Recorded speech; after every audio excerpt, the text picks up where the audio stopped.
Hello everybody, grab yourselves a cuppa, coffee shop's open. Now I did hear from a couple of you that you quite liked the barista that I sacked, so I've reinstated him, but if he gets a bit fresh with you, you must let me know because I'm not going to tolerate it, okay? Hope you've all got something nice to drink. I'll give you a minute to go and find something. I've got a coffee in my first coffee mug.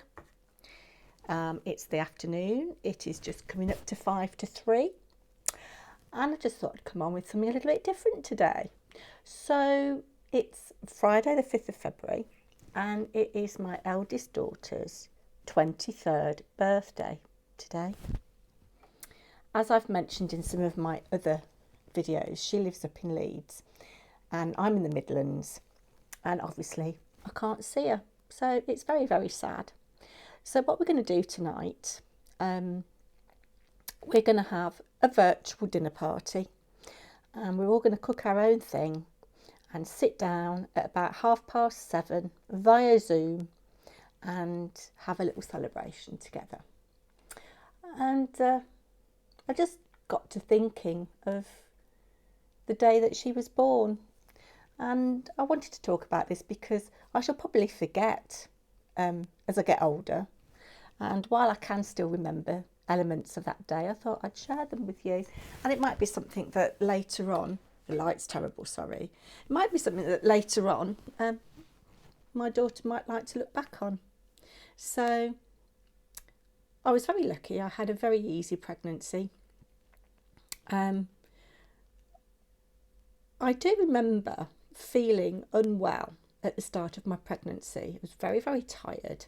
I didn't get much morning sickness. I did get some, but I put the tiredness down to the fact that it was my mum's 60th birthday, and I had hosted a party at the house that we used to live in for about 100 people, and I made everything from scratch. All the food I made from scratch. So I was getting up at about 5 o'clock in the morning, doing a couple of hours of cooking, getting ready, going to work, coming home, carrying on cooking, going to bed about midnight, and I did that for about a week. And I just put the tiredness down to having done all this cooking.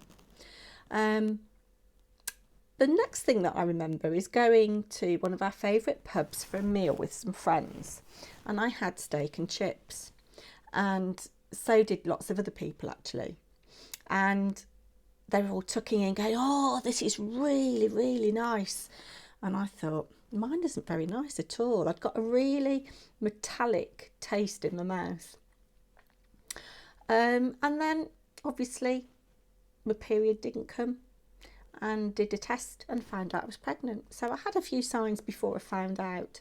As I said, by and large, very lucky. I know a lot of women struggle in pregnancy, but I was very, very lucky. I'll tell you one thing I did do, which might seem a bit strange. You know, when you're pregnant the first time, you do lots of research, don't you? And buy lots of books and read lots of things. And I found this machine, I can't remember what it was called, but you strapped it to your belly at the same time every day for 10 or 15 minutes, and it played a series of rhythms to the fetus. And the benefits of this were supposedly that you had an easy birth, and that it promoted a calm and well-balanced child that didn't cry much. Don't know whether it was a load of hocus pocus, but I did it, and certainly when she was born she didn't cry, but I'll come to that in a minute. I picked my knitting needles up for the first time in probably about 10-15 years, and knitted a little matinee jacket and booties and stuff that I think we've still got in the loft somewhere. So yeah, that was all really good. I do remember her due date was Valentine's Day, so obviously she came a little bit early. And I do remember the day before I went into labour, again feeling tired, had a little bit of backache, nothing major really. Then about 5 o'clock in the morning on about the 5th of February, I went to the loo, and too much information. If you're squeamish, maybe this video is not for you. I'm not going to go into graphic detail, but I had that little plug appear that comes out when you're ready to give birth.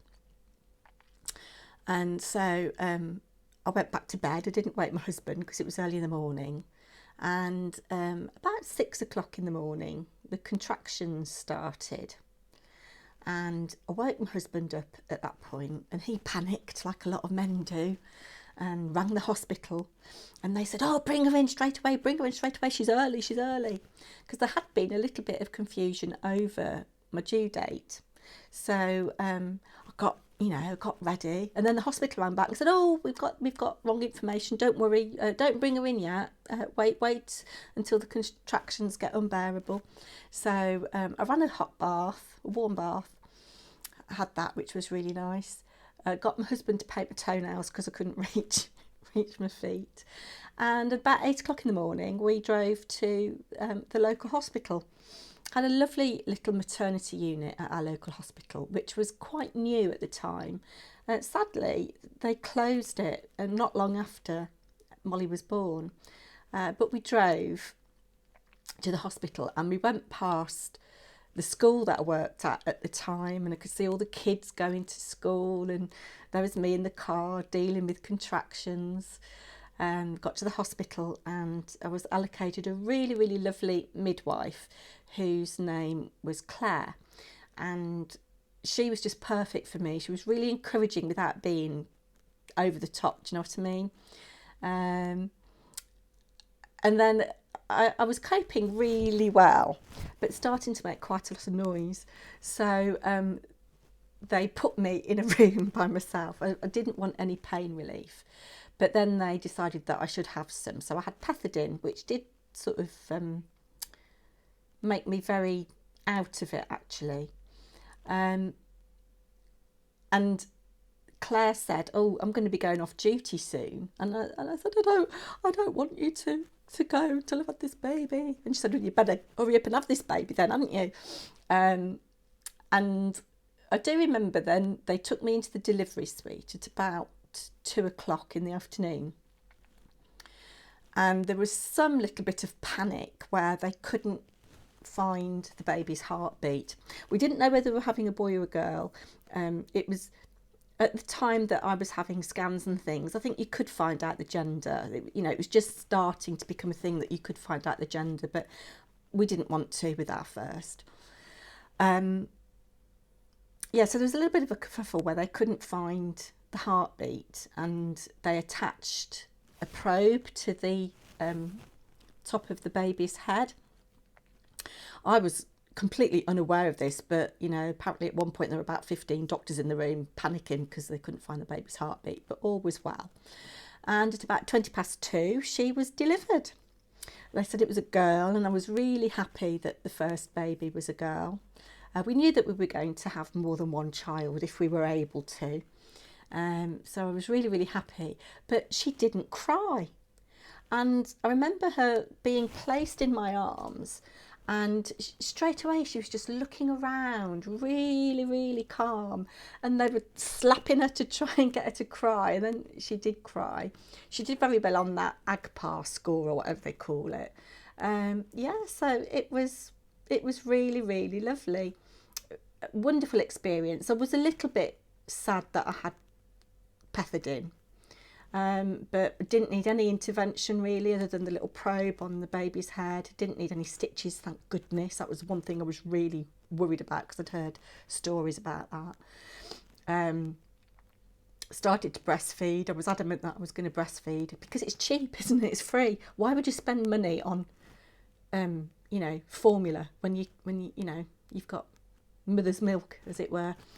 And again, I know lots of women are unable for whatever reason to breastfeed. And I did struggle to start with. And I'll come on to that in a minute, because I think it's important that people know that it isn't all, hunky-dory and what have you. But yeah, so she was born about 2:20 in the afternoon. I remember it was a beautiful, beautiful day. It was really, really warm, stifling hot on the maternity ward. And I found out a few hours later. I went to National Childbirth Trust antenatal classes as well as the hospital ones, and met a couple of really lovely women. And one of the women I'm still in touch with. Well, I'm in touch with both of them out of the class of the three of us.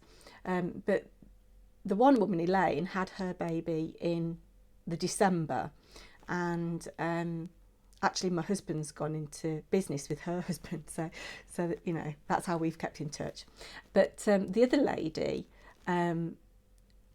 she had her baby about 3 hours after I had Molly, so that was nice. I saw her on the ward. And the other thing that sticks in my mind, obviously when you've had a baby, there's a bit of blood and guts and things, you carry on bleeding. But I remember this lady who I got to know at support group for new mothers afterwards. Beautifully elegant woman, and she came in to have her second baby, little boy called Samuel, and she was wafting around the ward looking all really elegant and everything, and as if she was on an afternoon stroll, but she was wearing white pyjamas. I thought, no, not for me, love, not for me. But yeah, I remember that, and being in awe of this woman who just didn't look as if she'd broken sweat. Obviously my husband phoned people to let them know that Molly had been born. Straight away, we'd thought about names, but straight away, as soon as I saw her, I just said Molly Isabel, and husband agreed with me. So yeah, he phoned people to let them know, and about 4:00 in the afternoon, my mum and dad came and brought a bottle of champagne and some glasses. So we sneakily had a bit of champagne on the ward, which was really nice. So I think she was born on a Thursday, and I came out of hospital on the Saturday. I could have been discharged on the Friday, but I just wanted to make sure I was happy with everything, and that I could bath her and change her nappy and all that kind of stuff. So it was nice being at home, but yeah, I was so tired. I don't think reading anything or talking to lots of different people can prepare you for how tired you feel. And because you're breastfeeding, when they want feeding, you've got to feed them, and only you can do it. And I did have problems on that Saturday night getting her to latch on. So we got in touch with a breastfeeding counsellor through the National Childbirth Trust, and she came out about midnight on that Saturday night, and was really, really helpful. And she said, and I was in tears because I thought, I'm doing this all wrong. And she said, you'll look back on this. She said, persevere and you'll look back on this, and you will find it easy. Stick at it. And I did stick at it, and it did get easier, and it was so natural, and I wasn't self-conscious about breastfeeding. I'd feed in public, I'd feed in restaurants, and if it was, if people found that a problem, it was their problem, not mine. So Molly, if you're watching this, she won't be watching this, you're very much in our thoughts. We're very proud of everything that you've done, and it's so sad that we can't see you. I can't believe that I've not seen you since June in person, and I can't wait until we can see you and I can give you a hug. I'm filling up now, I'm feeling quite emotional, but we're going to have a lovely time this evening. And yeah, so I just thought I'd share that with you, everybody. You don't have to watch this, and I won't be the least bit offended if you don't like this content. Again, this channel is for me as much as it is for anybody else. So I'm going to leave it there.